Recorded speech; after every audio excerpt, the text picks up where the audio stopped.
Slovakia, a phone cut off on me, but continuing on, but, the Iranians, they had a great military. The ancient Persians, they had a very, very great military. And again, just reiterating that, they're not an easy nation to conquer, which is why, again, the American military is having a hard time going to war with them, now.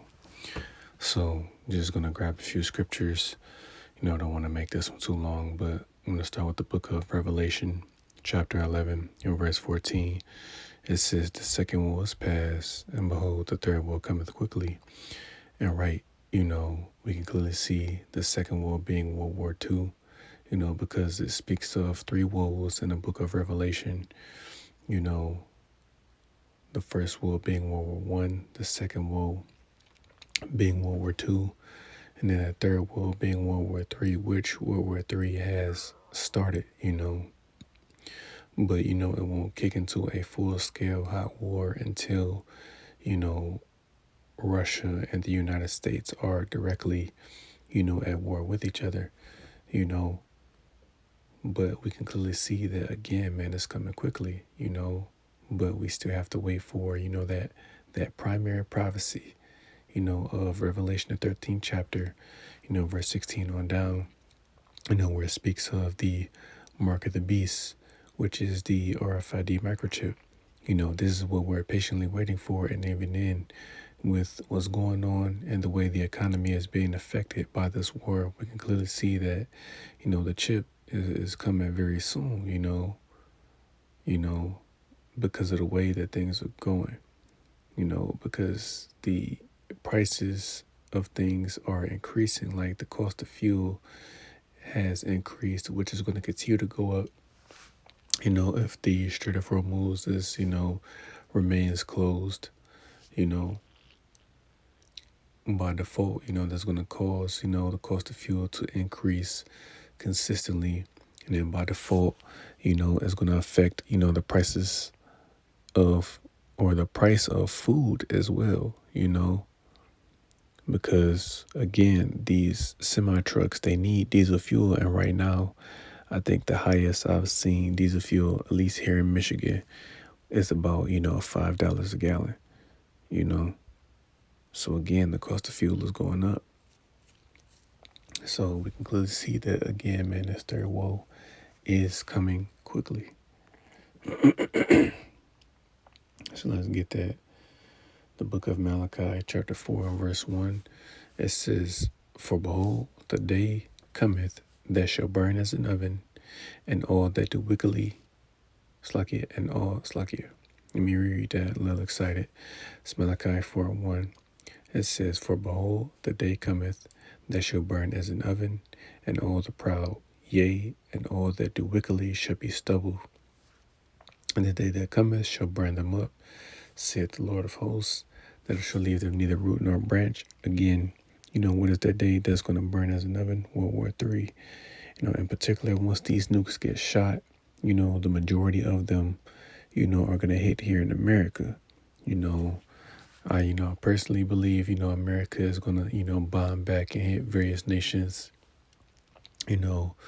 but whatever other nation outside of America and the land of Israel get hit, will be built back up.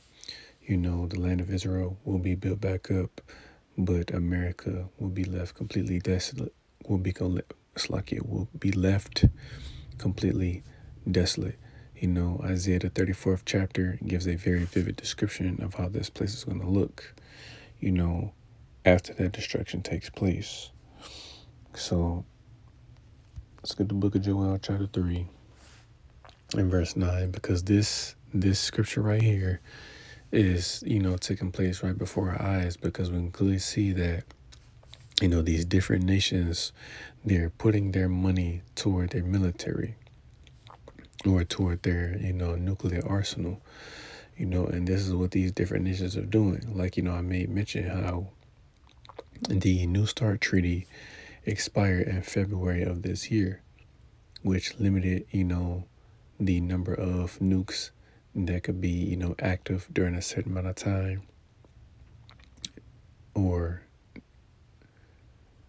the number of nukes that can be, loaded onto submarines. But now that there are no new agreements, you know, these nations are at an arms race, or going to be at an arms race, which, Russia and America have always been at an arms race. But again, now that this treaty has not been renewed, or there haven't been talks of renewing, or coming to some type of agreement concerning these nuclear weapons, then again, man, this arms race is going to continue until, that great day of the Lord comes.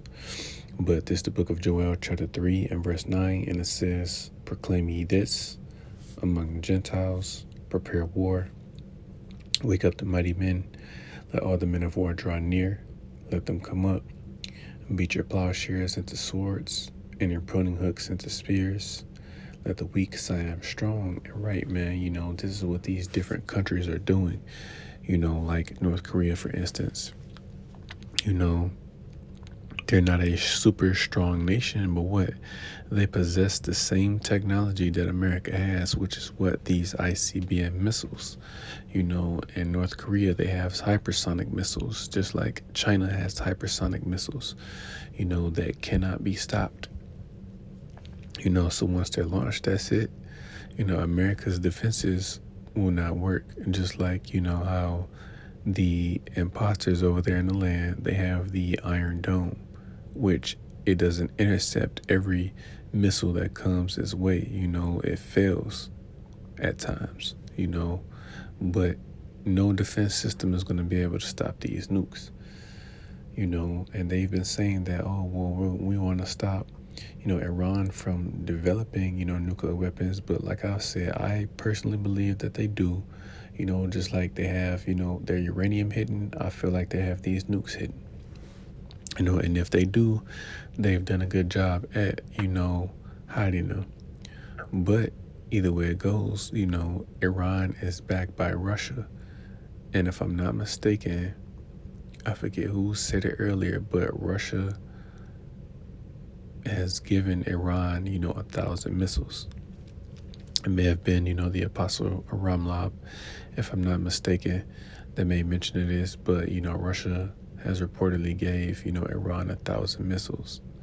Because again, Russia has the most nukes out of every nuclear armed nation, the top two nations being the United States and Russia,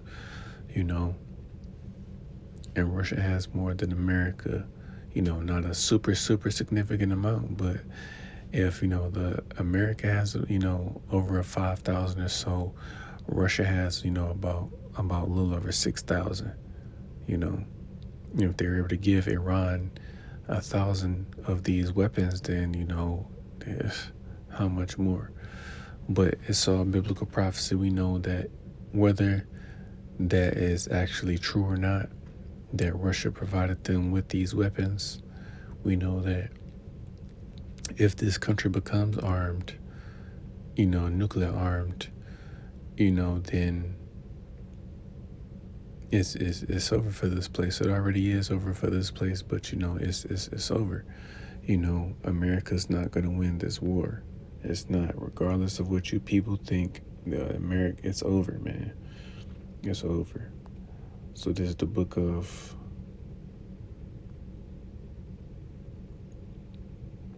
Jeremiah, chapter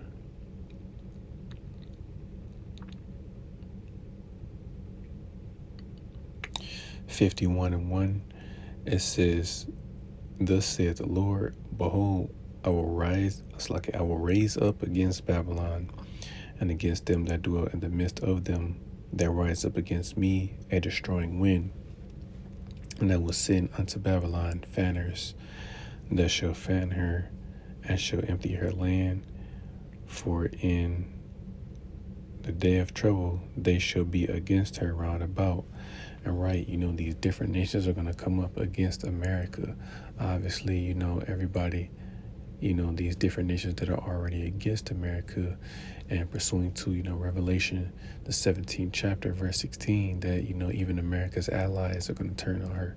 They're going to be angry as well and shoot their missiles over here and aid in that destruction, That destroying wind being, once that nuke detonates, it's going to send, you know, that shockwave that is going to send that wall of fire to sweep through the land, just like it says, in Isaiah, that besom or besom of destruction, which I'll grab that real quick.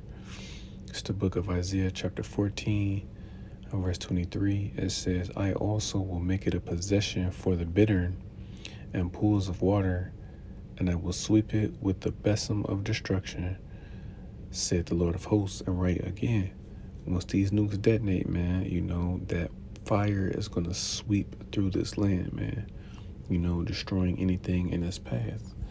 That's why it's going to be a desert, Nothing will be left here beside desert creatures, obviously, after the fire is gone out, but no one will ever inhabit this land again, It's the book of Isaiah, chapter 13, and verse 4. It says, the noise of a multitude in the mountains, like as of a great people, a tumultuous noise of the kingdoms of nations gathered together. The Lord of hosts musters the host of the battle. They come from a far country, from the end of heaven, even the Lord and the weapons of his indignation to destroy the whole land. And right, these nukes are going to be shot from one end of the earth and land in the other. So they're going to come from the east and they're going to land in the west. Just as an example, so, they're going to be launched from Russia and they're going to land in America. Now, they're going to be flying from all over, because again, these different nations, they have their nukes aimed over here that have the capability of reaching this place are going to reach this place, because again, no defense system is going to be able to stop these nukes from hitting their targets, man. Just like it says in Joel, the 2nd chapter, right? That these nukes are going to fall upon a sword, which when you look up that word sword in, Joel 2, the definition is missile, man. So they can try to shoot these counter missiles to, have it detonate in the air to try to stop it or to deactivate it. Nothing is going to work. No defense system is going to help this place whatsoever, So I'll end it with this. This is the book of Revelation, chapter 9 and verse 15. And it says, and the 4 angels were loosed, which were prepared for an hour and a day and a month and a year, for to slay a third part of men. And right, when you read in Revelation, the 7th chapter, it mentions, the 4 angels, which these are 4 literal angels holding back the 4 winds, which the 4 winds are the coming destruction, World War III, if you will, because there is a set time when this war is going to take place, just like it says, there's a particular hour, day, month, and year, because again, the Heavenly Father had everything, set to when he wants these things to play out, upon the planet Earth, and it says to slay the third part of men, because you have 3 classes of men on the earth. You have the sons of God, which today are the biblical Israelites, you so-called Negroes, Latinos, and Native Americans, the tribe of Judah, all the way down to the tribe of Issachar. And you have the sons of men, which are the different heathen nations. And then you have the sons of the wicked, which are the nation of Edom, you so-called white people, and you're the third part of men. This coming destruction is for you, the nation of Edom, but you will have 2/3 of the nation of Israel that are gonna get caught up in this destruction, pursuant to Zechariah chapter 13 and verse 8. It says that 2 parts therein, meaning 2/3 of the nation of Israel, are gonna get cut off and die. Primarily because again, they've been spiritually blinded. And just like it also says in the scriptures that our people have rejected knowledge. So the Lord is going to be justified and destroying the majority of our people, that refuse to turn back, from their wicked ways. So they're going to get caught up in it. And, your different heathen nations, you're just collateral damage. Those of you that aren't able to return to your homelands before this great destruction comes upon this place, Babylon the Great, you're just collateral damage. You're just here to make a little money and then die, But again, we see that we're getting, much closer to that great and dreadful day as it speaks of in the scriptures. So I'm going to give all praise, honor, and glory due to Yahweh, Bahashem, Yahweh Shai, Bahashem, Rakakodash. I'd like to give divine honors unto the apostles and the elders of Great Millstone, who I learned this truth from. And I'd like to say peace and salutations unto the hopefully elect. Till next time I say, Shalom.